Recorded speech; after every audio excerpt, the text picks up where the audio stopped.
ಹೊಳಲು ಗ್ರಾಮದಲ್ಲಿ 2.90 ಕೋಟಿ ವೆಚ್ಚದ ರಸ್ತೆ ಕಾಮಗಾರಿಗೆ ಶಾಸಕರಾದ ದರ್ಶನ್ ಪುಟ್ಟಣ್ಣಯ್ಯ ಭೂಮಿ ಪೂಜೆ. ಮಂಡ್ಯ ತಾಲೂಕು ಹೊಳಲು ಗ್ರಾಮದಲ್ಲಿ 2,90,00,000 ರು ವೆಚ್ಚದಲ್ಲಿ ಗ್ರಾಮದ ರಸ್ತೆ ಅಭಿವೃದ್ಧಿ ಕಾಮಗಾರಿಯ ಗುದ್ದಲಿ ಪೂಜೆಯನ್ನು ಮೇಲುಕೋಟೆ ವಿಧಾನಸಭಾ ಕ್ಷೇತ್ರದ ಶಾಸಕರಾದ ದರ್ಶನ್ ಪುಟ್ಟಣ್ಣಯ್ಯರವರು ನೆರವೇರಿಸಿದರು. ಹೊಳಲು ಗ್ರಾಮದ ಚಿಕ್ಕ ಬೀದಿ ಮತ್ತು ದೊಡ್ಡ ಬೀದಿ ಕಾಂಕ್ರೀಟ್ ರಸ್ತೆ ಮತ್ತು ಚರಂಡಿ ಹಾಗೂ ಗ್ರಾಮದ ಕೆರೆ ಏರಿಯಿಂದ ಗದ್ದೆಯ ಕಡೆಗೆ ಡಾಂಬರ್ ರಸ್ತೆ ಗುದ್ದಲಿ ಪೂಜೆಯನ್ನು ನೆರವೇರಿಸಿ ನಂತರ ಮಾತನಾಡುತ್ತಾ, ಈ ಗ್ರಾಮದಲ್ಲಿ ಒಟ್ಟು 3 ಗುದ್ದಲಿ ಪೂಜೆಯನ್ನು ಗ್ರಾಮದ ಜನರಿಗೆ ಅನುಕೂಲವಾಗಲೆಂದು ನೆರವೇರಿಸಿದ್ದೇವೆ.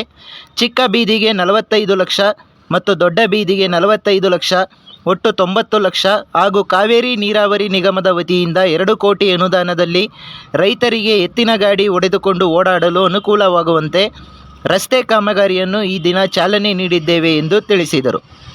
ಈ ಸಂದರ್ಭದಲ್ಲಿ ಮಾಜಿ ಶಾಸಕರಾದ HB ರಾಮು, ಗ್ರಾಮ ಪಂಚಾಯಿತಿ ಅಧ್ಯಕ್ಷೆ ರಮ್ಯಾ ಚೇತನ್, ಗ್ರಾಮ ಪಂಚಾಯಿತಿ ಮಾಜಿ ಅಧ್ಯಕ್ಷ HL ಅಭಿನಂದನ್, ಅರ್ಪಿತಾ, ಮಾಜಿ ಉಪಾಧ್ಯಕ್ಷರಾದ ನಾರಾಯಣಪ್ಪ, ಡೈರಿ ಅಧ್ಯಕ್ಷೆ ಸಾವಿತ್ರಮ್ಮ, ಸೊಸೈಟಿ ಅಧ್ಯಕ್ಷ ಸಚ್ಚಿದಾನಂದ, ಮಾಜಿ ಅಧ್ಯಕ್ಷ ನಿಂಗೇಗೌಡ, ಗ್ರಾಮದ ಮುಖಂಡರಾದ ಸದಾನಂದ, ಜಟ್ಟಿಕುಮಾರ್, ಪಟೇಲ್ ರಾಮ್, ತಿಮ್ಮೇಗೌಡ, ತಾಂಡವಯ್ಯ ಶಿವಪ್ಪ, ತಂಟೀರ ಶಿವಪ್ಪ, ರಾಜಶೇಖರ್, ವಿನೋದ್, ಕೃಷ್ಣ, ಚೇತನ್, ಬಾಬು, ನಿಂಗರಾಜಮ್ಮ, ಪದ್ಮ, ಕಿರಿಯ ಕಾರ್ಯಪಾಲಕ ಇಂಜಿನಿಯರ್ ಕೆಂಪರಾಜು, ಸಹಾಯಕ ಕಾರ್ಯಪಾಲಕ ಇಂಜಿನಿಯರ್ ವಿಶ್ವನಾಥ್ ಹಾಗೂ ಗುತ್ತಿಗೆದಾರರಾದ ಆನಂದ್, ಅಭಿನಂದನ್, ಚಂದನ್, ಶ್ಯಾಮ್ ಹಾಗೂ ಗ್ರಾಮಸ್ಥರು, ಸ್ಥಳೀಯ ಸಂಘದ ಪದಾಧಿಕಾರಿಗಳು, ಗ್ರಾಮ ಪಂಚಾಯಿತಿ ಸದಸ್ಯರುಗಳು ಉಪಸ್ಥಿತರಿದ್ದರು.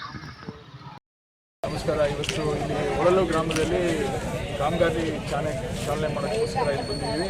2 ಕಾಮಗಾರಿ ಮೇಜರ್ ಆಗಿ 3, ಒಂದು ಚಿಕ್ಕ ಬೀದಿ ಮತ್ತು ಇನ್ನೊಂದು ದೊಡ್ಡ ಬೀದಿ, 2 45 ಲಕ್ಷ ರಸ್ತೆ ಮತ್ತು ಚರಂಡಿ ಕಾಮಗಾರಿ. ಅದ್ರ ಜೊತೆಗೆ ಇಲ್ಲಿ ನೀರಾವರಿ ಡಿಪಾರ್ಟ್ಮೆಂಟಿಂದ 2 ಕೋಟಿ ರೂಪಾಯಿ ವೆಚ್ಚದಲ್ಲಿ 4 ಕಿಲೋಮೀಟರ್ ರಸ್ತೆ ಮತ್ತು 300 ಮೀಟರ್ ಡ್ರೈನು ಅಷ್ಟನ್ನು ಮಾಡಿ ಏನು ರೈತರಿಗೆ ಓಡಾಡೋಕ್ಕೆ ಕಷ್ಟ ಆಗ್ತಾಯಿತ್ತು ಮತ್ತು ಎತ್ತು ಗಾಡಿ ಹೊಡೆಯೋಕ್ಕೋಸ್ಕರ ಕಷ್ಟ ಆಗ್ತಾಯಿತ್ತು. ಅದಕ್ಕೋಸ್ಕರ ಈ ಒಂದು ರಸ್ತೆಯನ್ನು ಮಾಡಿಸ್ತಾ ಇದ್ದೀವಿ.